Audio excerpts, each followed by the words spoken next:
नमस्कार। मैं ज्योतिष कुमार विपिन शर्मा आपके अपने YouTube चैनल गोल्ड रहस्य ज्योतिष के अंदर में आपका हार्दिक स्वागत करता हूं, अभिनंदन करता हूं।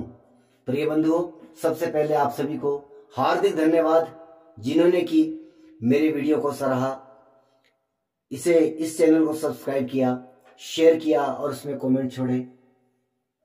आइए बात करते हैं आज कुंभ लग्न के जातकों की। प्रिय बंधुओं, आपके लग्नस्थ देवगुरु बृहस्पति का गोचर हो रहा है। द्वादश भाव में शनिदेव, चतुर्थ भाव में राहु और दशम भाव में केतु, ये सारे ग्रह इंडिकेट कर रहे हैं कि इस समय में आपकी व्यवसायिक व्यवस्था काफी चरमरा रही है। देवगुरु बृहस्पति लाभेश हैं, वह लगन में आए हैं, तो इसको भी मैं बहुत शुभदायक परिस्थितियां तो नहीं कहूंगा। यदि आपका व्यवसाय हॉस्पिटल से है, आपका व्यवसाय जो है कारावास आदि के क्षेत्रों से जुड़ा है या विदेश से जुड़ा है, तब तक तो ये परिस्थितियां ठीक है, लेकिन हर कोई इस व्यवसाय से नहीं होता है। प्रिय बंधुओं, ऑल ओवर ये गोचर आपके लिए इतना शुभदायक परिस्थितियां निर्मित करता हुआ नहीं दिखाई दे रहा है। बात करेंगे कि यदि यहां पर आपके केतु देव बैठे हैं, तब तो यह परिस्थिति और भी विकट है, क्योंकि केतु के ऊपर से शनि का गोचर अत्यंत कष्टकारक परिस्थितियां निर्मित करता है, खास करके व्यावसायिक मामलों में, क्योंकि वह कर्म का कारक है और केतु मुक्ति का, इनके कर्मों से मुक्ति का यहां पर जो है वह समझ में आ रही है बात। ऊपर से दशम भाव में केतु का गोचर, तो यह परिस्थितियां और भी विकट हो रही है आप लोगों के लिए। बात करेंगे यहां पर, यदि राहुदेव यहां पर बैठे हैं, तो यदि आप लोगों ने प्रयास किया होगा विदेश जाने का और दशाएं, अंतरदशाएं और आपकी कुंडली भी इस तरह का योग बना रही है, तो जी हां, राहुदेव वह विदेश के कारक भी हैं, 12वें भाव में बैठे हैं और शनि का गोचर राहु के ऊपर से निश्चित तौर पर आपके इस योग को और प्रबल बना रहा है। यदि आपने वीजा आदि के लिए अप्लाई किया होगा तो आपको यहाँ पर सफलता प्राप्त हुई होगी।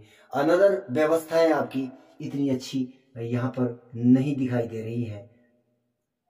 उसके बाद बात करेंगे सूर्य देव की।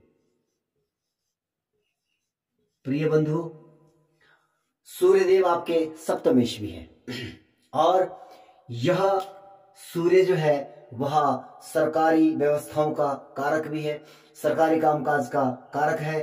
तो भले ही यह शनिदेव द्वादश से गोचर कर रहे हैं, परंतु कुछ न कुछ परिस्थितियां निर्मित हो रही होगी सरकारी कामकाज को लेकर के, या अगर आप वैवाहिक बंधन में नहीं बंधे हैं, क्योंकि सप्तमेश है, तो यह जो है अगर दशाएं अंतरदशाएं भी आपकी अनुकूल स्थितियों में है, तो यहाँ पर आपके विवाह आदि के कार्य भी संपन्न हुए होंगे, या अप्रैल से पहले पहले ये कार्य भी आपके होते हुए दिखाई दे रहे हैं।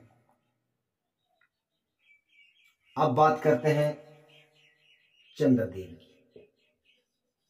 चंद्रदेव आपके षष्ठमेश है।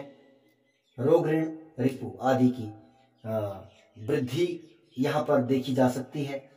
माता के स्वास्थ्य को भी कुछ हद तक जो है वह समस्या रही होगी, क्योंकि आपके चतुर्थ भाव में राहुदेव भी गोचर कर रहे हैं और ये षष्ठमेश हैं, तो रोग, रिपु, ऋण और चंद्रमा जो है आपके माता के और मन के कारक है, तो मानसिक परिस्थितियों के साथ साथ आपके माता के स्वास्थ्य में भी कोई ना कोई समस्याएं देखी जा रही है।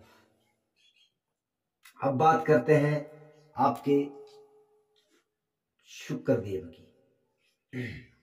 यदि आपके शुक्र के ऊपर से शनिदेव का गोचर हो रहा है, तो भाग्येश और आपके चतुर्थेश द्वादश भाव में विराजमान है और शुक्र 12वें भाव में बैठ करके अच्छा परिणाम देते हैं, इसमें कोई संदेह नहीं है। परंतु यह शुक्र जो है आपके कुंडली के पूर्ण योग कारक है, इसलिए इस शुक्र के लिए हम ऐसा कदापि नहीं कह सकते।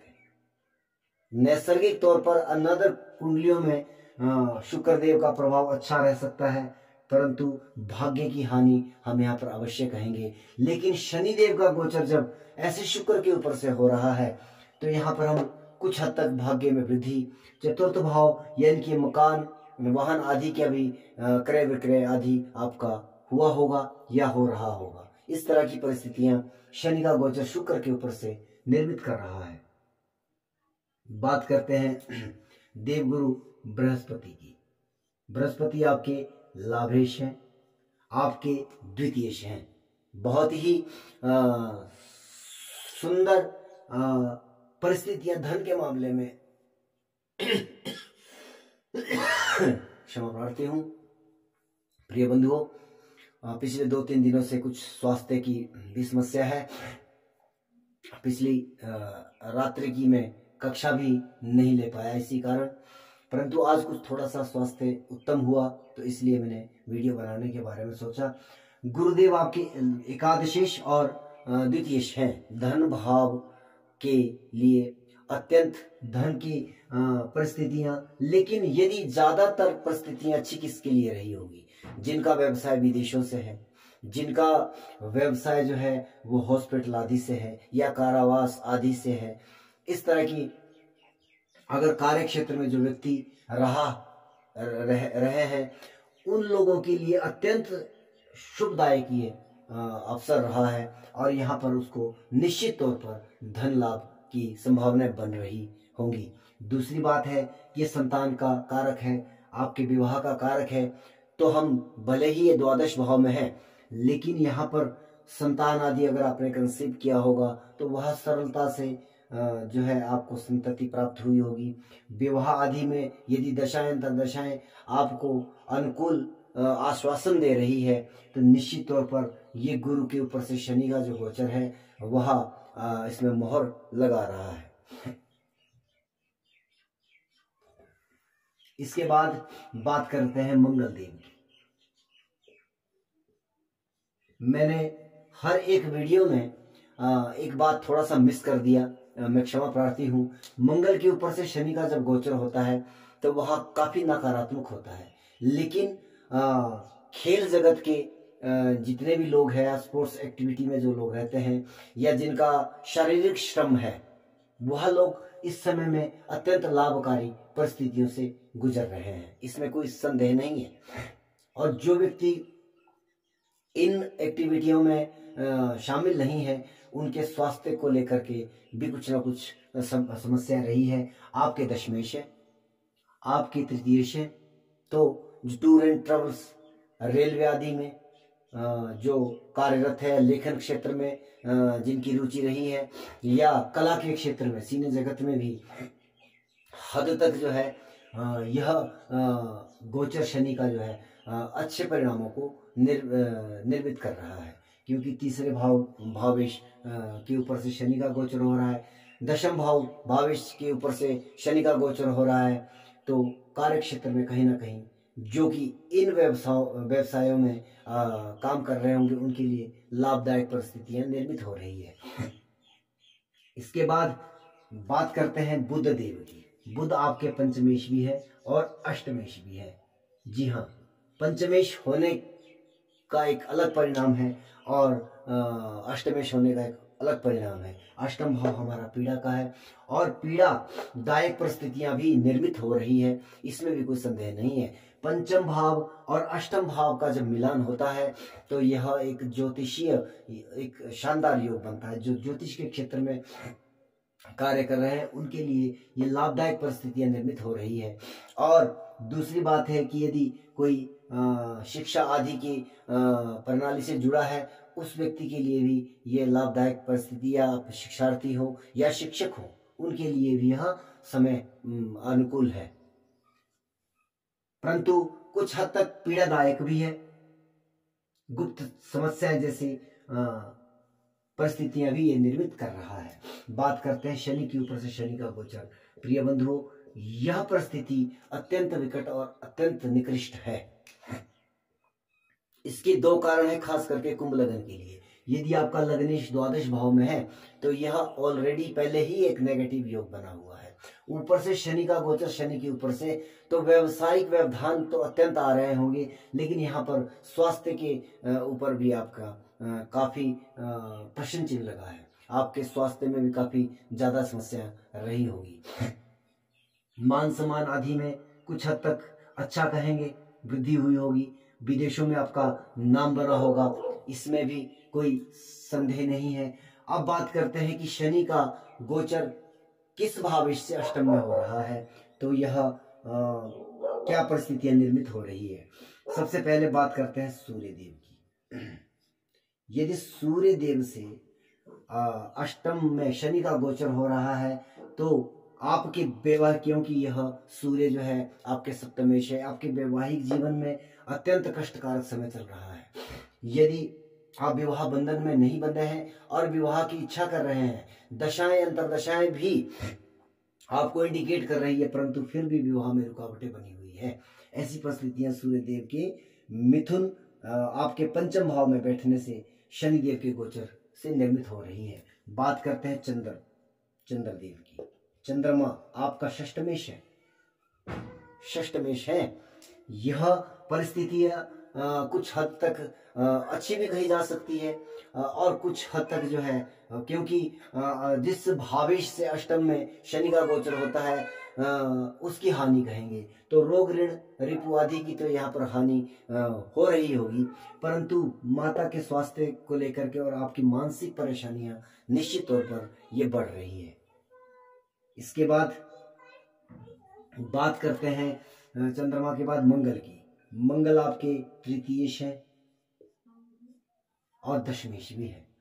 निश्चित तौर पर दशमेश से अष्टम में शनि का गोचर अत्यंत निकृष्ट कारक रहा होगा, खास करके व्यवसायिक क्षेत्र में, और खास करके उन लोगों के लिए जो लेखन के क्षेत्र में है, जो टूर एंड ट्रेवल्स के क्षेत्र में है, और जो रेलवे आदि के क्षेत्र में है, या जिनका ट्रांसपोर्ट आदि का, एक्सपोर्ट इंपोर्ट आदि का भी कोई कार्य है, वह सब का सब प्रभावित हुआ पड़ा है शनिदेव के इस गोचर की वजह से। यदि बात करते हैं इसके बाद बुध देव की, बुध देव आपके पंचमेश है और अष्टमेश भी। अष्टम भाव से जो है अष्टमेश और पंचमेश है। पंचमेश होने के वजह से आपकी शिक्षा में रुकावट है, अगर आपकी संतति की तरफ से कोई नेगेटिव समाचार आदि आपको प्राप्त हो रहे हैं, या उनके स्वास्थ्य में कोई प्रॉब्लम हो रही है, या आपने बच्चा कंसीव किया है तो उसमें कोई ना कोई परेशानी निश्चित तौर पर यहाँ पर देखी जा सकती है। अष्टमेश से अष्टम में शनि का गोचर हो रहा है, ये परिस्थितियां भी काफी ज्यादा नकारात्मक कही जा सकती है, मानसिक परेशानियों को लेकर के चल रही होंगी। इसके बाद बात करते हैं गुरु की। देवगुरु बृहस्पति आपके लाभेश है, द्वितीयेश है। निश्चित तौर पर सीधी सी बात है कि आपको धन हानि यहाँ पर देखने को मिल रही है। अत्यंत विकट समय ही आपका चल रहा है। आपके लाभ की हर परिस्थितियां बंद हो रही है। आपके बैंक बैलेंस आदि में भी काफी ज्यादा सेंध लगी हुई है। और देवगुरु बृहस्पति जो है विवाह के कारक है, तो यहाँ पर विवाह आदि में भी अड़चने आ रही है और संतति आदि से भी आपको परेशानी हो रही है। इसके बाद बात करते हैं शुक्रदेव की। शुक्र से अगर अष्टम में शनि का गोचर हो रहा है, आपके शुक्रदेव यहाँ पर बैठे हैं। आपके शुक्र जो है यहाँ पर पूर्ण योग कारक है। चतुर्थेश और नवमेश, भाग्य की हानि, सुखों की हानि, पिता से मतभेद या पिता के स्वास्थ्य, माता पिता के दोनों के स्वास्थ्य को यहाँ पर काफी परेशानियां झेलनी पड़ रही है शुक्रदेव से अष्टम में शनि की इस गोचर के द्वारा। इसके बाद बात करते हैं आपके शनि से शनि का गोचर अष्टम भाव। शनि आपके लग्नेश है, शनि आपके द्वादशेश भी है। लग्नेश से अष्टम में शनि का गोचर, यह परिस्थितियां आपके स्वास्थ्य पर बहुत बुरा प्रभाव डाल रही है। आपके मान सम्मान में, प्रतिष्ठा में बहुत गहरा असर, और आपकी काफी हद तक जो है मान प्रतिष्ठा गिरी होगी। ऐसी परिस्थितियां यहाँ पर शनि देव का गोचर आपके लिए निर्मित कर रहा है। तो प्रिय बंधुओं, इसके साथ, क्योंकि मैं जल्दी जल्दी क्यों बोल रहा हूँ, कारण है मुझे लंबा वीडियो बनाने के लिए अभी यूट्यूब के द्वारा अनुमति नहीं है। इसके लिए आप सभी मेरे इस चैनल को सब्सक्राइब करें, शेयर करें और बेल आइकन को दबा करके उस पर ऑल पर क्लिक करें, ताकि मेरे वीडियो के लिंक आपको जैसे ही अपलोड हो वैसे ही आपको प्राप्त हो। जय माता दी।